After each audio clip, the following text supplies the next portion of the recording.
Assalamualaikum warahmatullahi wabarakatuh. Waalaikumsalam warahmatullahi wabarakatuh. Sebelumnya terima kasih pada teman-teman karena sudah menyempatkan untuk diskusi bimbingan konseling kelompok pada sore hari ini. Nah, sebelum kita memulai kegiatan kita pada sore hari ini, ada baiknya kita berdoa menurut agama dan kepercayaan masing-masing. Berdoa dipersilakan.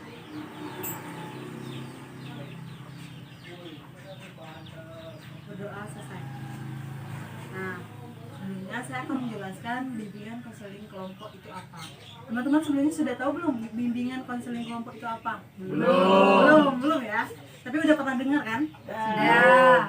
Oh, ada yang sudah, ada yang belum ya. Nah, sebelumnya bimbingan konseling kelompok merupakan suatu proses pemberian bantuan kepada individu melalui suasana kelompok untuk belajar berpartisipasi aktif dan berbagi pengalaman dalam upaya pengembangan wawasan, sikap, dan atau keterampilan yang diperlukan dalam upaya mencegah timbulnya masalah atau dalam upaya pengembangan pribadi. Nah, tujuan bimbingan kelompok yaitu untuk melatih individu bersikap terbuka, mampu berbicara di depan orang banyak, serta mengembangkan pikiran, perasaan, serta melakukan tingkah laku. Nah, dalam pelaksanaan bimbingan konseling kelompok ini kita mengadakan 4 tahap. 4 tahap itu ada yang pertama yaitu pembukaan. Pembukaan itu seperti perkenalan anggota kelompok, perkenalan materi seperti yang kita laksanakan barusan, dan yang kedua itu peralihan.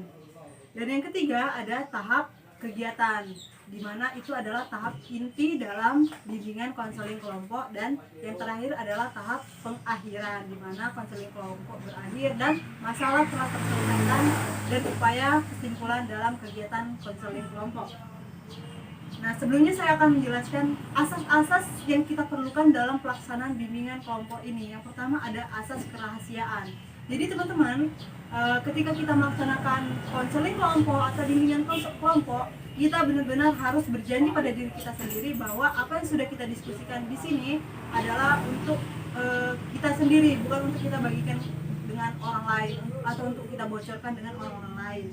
Dan yang kedua adalah kesukarelaan. Selanjutnya ada keterbukaan, ada kegiatan, ada kenormatifan, ada kekinian, dan ada keputusan di tangan klien. Nah, sebelum kegiatan kelompok ini berjalan lebih lanjut, ada baiknya kita perkenalan terlebih dahulu. Tak kenalkan maka tak sayang, tak sayang maka tak arupan. Sebelumnya perkenalkan, saya Rosdiah Mereka dari Prodi Bimbingan dan Konseling Angkatan 2019 dengan NPM A1L019066 dalam tugas bimbingan konseling kelompok. Nah, kepada rekan saya, silakan untuk memperkenalkan diri terlebih dahulu. Baik, Assalamualaikum warahmatullahi wabarakatuh. Waalaikumsalam warahmatullahi wabarakatuh. Perkenalkan, nama saya Reski Oktavian Nurdiandi, mahasiswa F1 Matematika Universitas Bengkulu dengan NPM F1A019032. Oke, selanjutnya nggak apa perkenalan. Oke, nggak apa. Ada apa?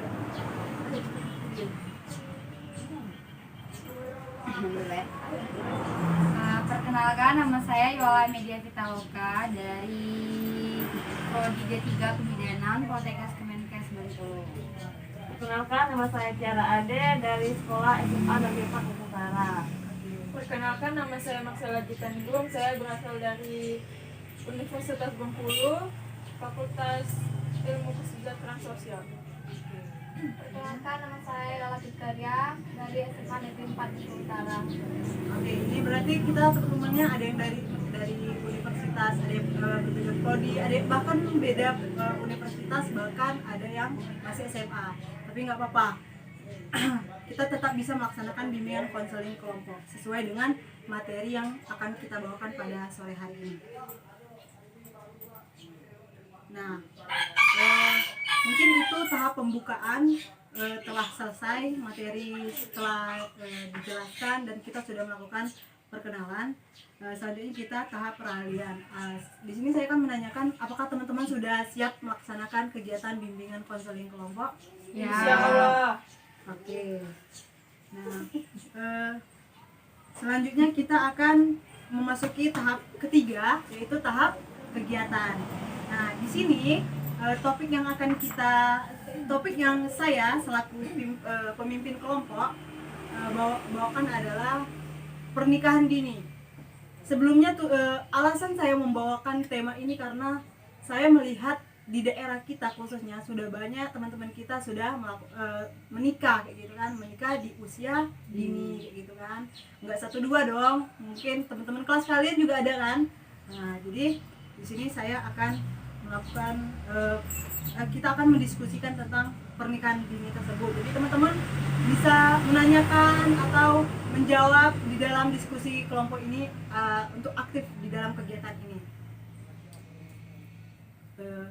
Pernikahan dini itu adalah pernikahan yang belum tepat pada usianya, itu misalnya sebelum usia 21, karena usia standar menikah itu untuk perempuan itu 21 tahun minimal, sedangkan untuk laki-laki itu 25. Kenapa begitu? Karena secara biologis dan secara psikologis manusia itu sudah cukup seperti perempuan gitu kan. Kenapa di 21? Karena dia sudah siap dari psikologisnya. Psikologisnya apa? Mental, emosi itu udah siap begitu kan. Mental, emosional itu sudah siap. Dia sudah bisa mengendalikan dirinya sendiri, perasaannya sendiri, pikirannya sendiri. Secara biologis seperti rahimnya, seperti dia sudah mampu berfungsi dengan baik, sudah bisa difungsikan dengan baik karena sudah tahan kayak gitu. Nah, mungkin teman-teman ada yang mau ditanya nggak tentang seputar pernikahan dini kayak gitu? Izin bertanya. Oke, silakan kepada Rizky tadi ya. Iya. Tadi kan untuk yang perempuan itu 21, sementara untuk yang pria itu 25. Kenapa Ya. sih umur umur Oke. pas untuk menikahnya itu berbeda? Oke, pertanyaannya bagus sekali. Kenapa sih pernikahannya umur pernikahan laki-laki dan perempuan itu berbeda? Oke, di sini saya sedikit jelaskan. Karena tingkat laki-laki dan perempuan itu berbeda. Perempuan itu tingkat lebih dewasanya itu lebih cepat daripada laki-laki. Dari emosionalnya, dari emosional perempuan sudah bisa mengendalikan diri, itu sudah cukup dewasa pada usia segitu, sedangkan laki-laki bisa mengendalikan diri, bisa mengendalikan emosional itu pada usia 25 tahun, dan laki-laki sudah produktif bekerja itu pada usia 25 tahun gitu. Dan juga pada usia 25 tahun laki-laki otomatis sudah rata-rata sudah memiliki pekerjaan, sudah menyelesaikan pendidikan kayak gitu kan. Jadi semuanya sudah terselesaikan dan sudah benar-benar siap untuk menikah kayak gitu. Itulah makanya kenapa usia menikah di perempuan itu 21 dan laki-laki itu 25. Nah, mungkin teman-teman ada yang masih mau nanya lagi nih tentang seputar pernikahan ini. Ayo silakan. Oke. Penyebab. Oke, ayo ditunggu. Oke, Apa sih penyebabnya kalau kita melakukan pernikahan dini? Oke, pertanyaannya sangat bagus lagi. Banyak sekali penyebab yang ketika kita melakukan pernikahan dini. Mungkin teman-teman ada jawaban? Nah, ini dari anak Poltekkes nih, dari bidan nih, mungkin bisa bantu jawab nih. Kenapa sih tadi penyebab dari pernikahan dini? Akibat. Oh iya. Saya izin menjawab. Mungkin penyebabnya itu bisa saja disebabkan karena usia dini itu belum siap dalam sistem reproduksinya, belum siap, mungkin belum matang. Terus di usia dini itu mungkin belum ada pekerjaannya secara kita lihat dari luar, bukan dari kesehatannya. Mungkin juga belum ada pekerjaan, belum ada penghasilan, dan secara keseluruhannya mungkin memang belum siap di usia itu. Bisakah ditambah merekanya? Bisa. Mungkin teman-teman masih ada jawaban? Mungkin menambah. Oke, menambah. Tadi pertanyaan saudari Sela itu penyebab terjadinya pernikahan dini. Ya. Pertama itu kalau berkaca dari teman-teman saya itu kecelakaan, bisa dibilang kecelakaan. Kemudian labilnya emosi mereka, dan mungkin ada tambahan lagi dari teman-teman sekalian. Oke. Nah, Jadi penyebab bisa terjadinya pernikahan dini itu pertama sekali kurangnya pengetahuan.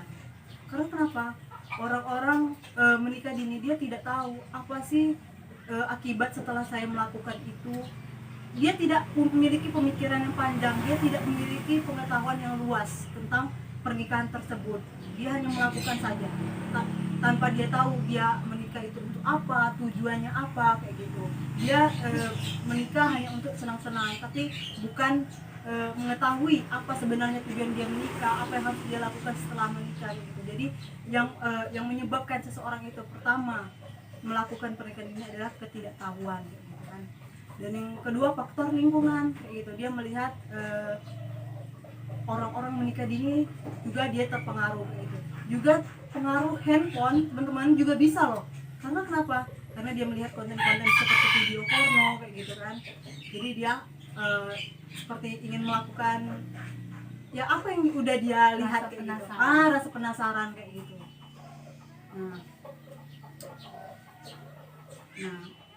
Mungkin ada lagi pertanyaan atau masih ada yang ingin kita bahas? Soalnya ini topik penting sekali teman-teman. Teman-teman harus lebih aktif soalnya ini kalau kita bahas ini sangat penting sekali, sangat luas sekali. Mungkin masih ada pertanyaan tentang ini? Oke, ayo.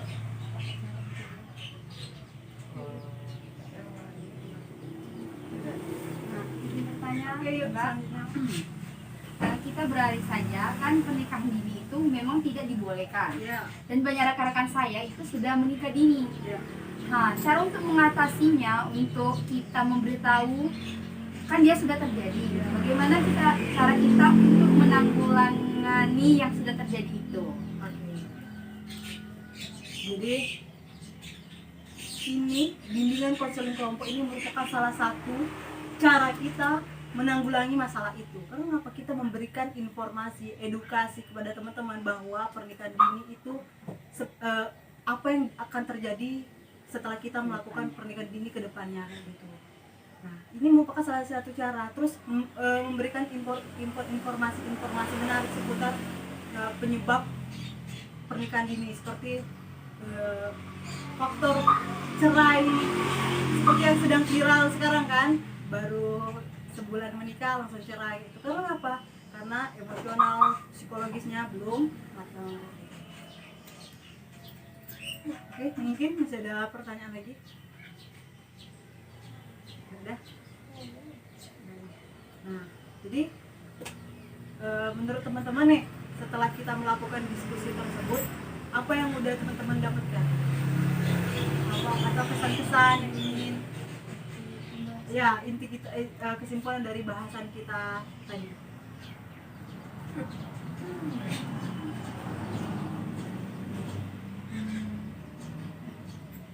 Mungkin dari yang pertama itu penyebab perbedaan usia itu karena wanita lebih cepat dewasa.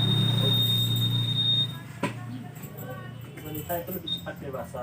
Kemudian kalau untuk pertanyaan dari saudari Sela tadi itu kan, kenapa sih penyebab dari pernikahan dini itu karena kurang pengetahuan, kurang rasa ingin tahu yang tinggi. Kemudian untuk Ada teman-teman yang ingin menambahkan?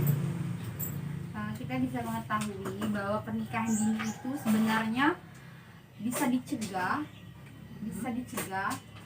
dengan cara kita ya sharing, melakukan kegiatan ini, bisa berbagi ilmu pada teman-teman, bisa memberitahu bahwa ini loh pernikahan dini, ini resikonya ini loh, nggak seenak yang dibayangkan. Pada Mbak Selanya ada yang ingin ditambahkan? Oke, gimana? Mungkin cukup deh teman-teman. Oke. Jadi teman-teman sudah mengetahui nih apa yang akan terjadi bila kita melaksanakan pernikahan ini. Jadi saya mengajak teman-teman nih untuk berkomitmen bahwa kita jangan menikah dini, usahakan tidak menikah dini, tapi menikah pada saatnya, pada waktunya nanti. nanti. Kita selesaikan dulu kuliah kita, sekolah kita kejar dulu masa-masa depan kita. Teman-teman bisa berkomitmen? Bisa. Oke, mulai sekarang kita komitmen bahwa kita akan melaksanakan menyelesaikan studi kita dulu, mencari pekerjaan kita dulu, menggapai cita-cita kita terlebih dahulu. Nah, selanjutnya saya akan menyimpulkan sedikit bahwa dari kegiatan ini pernikahan dini sangat tidak boleh. Karena kenapa? Karena akan merugikan kita sendiri, bahwa kita tidak akan bahagia jika kita menikah tepat pada waktunya. Karena kita belum siap secara psikologis, belum siap secara biologis, dan belum memiliki pekerjaan. Nanti anak istri kita mau dikasih makan apa, ya kan? Nah, mungkin itu saja kesimpulannya. Lebih dan kurang saya mohon maaf. Semoga apa yang kita diskusikan tadi bermanfaat untuk teman-teman. Saya ucapkan terima kasih. Sebelum mengakhiri kegiatan kita pada sore hari ini, ada baiknya kita berdoa menurut kepercayaan dan agama dan kepercayaan masing-masing. Berdoa dipersilakan. Berdoa selesai. Saya akhiri. Wassalamualaikum warahmatullahi wabarakatuh. Waalaikumsalam warahmatullahi wabarakatuh.